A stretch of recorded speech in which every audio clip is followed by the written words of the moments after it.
no kick me. Abana yo. Edia neno we. Niene. Akbali banere be yo. Medi kebekbo. Abang Medi. Nzoka lade. Abang me na rango me ni and Nick Medi. Okuna wan medi kebekbo.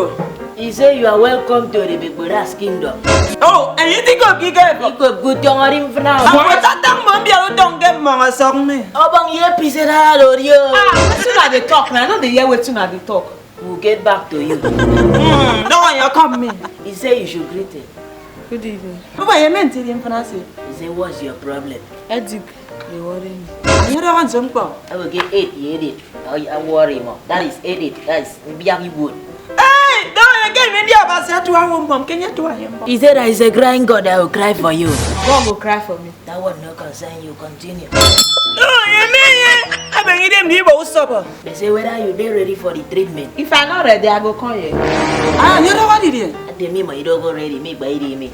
No, you mean I feel happy me, mama. They say whether they ask some question. Why no go answer? Which kind of year question they ask me when I'm not ready? If I'm not ready, I for not call you. But I want to get one, mommy. I can watch. You don't see about I am about treat ya young. No, you don't get He say she need her.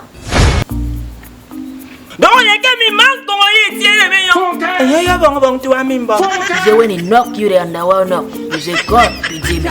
Wait, Edik, they worry me now. I'm not with you. It's okay, you don't.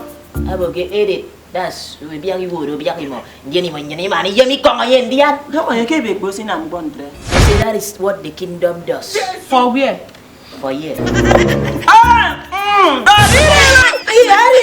My Kuzanda.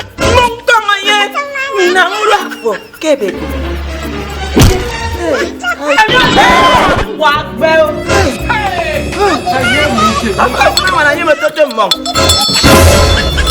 Jesus is Lord.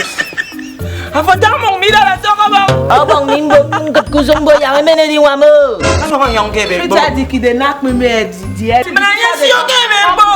see no offense. He say you should get that from the Bekora's kingdom. Let me get out. This one I kid. What they worry about? Talk to me now, please. Abang minso kanya nam. Iwo mo nga una. Oh my God.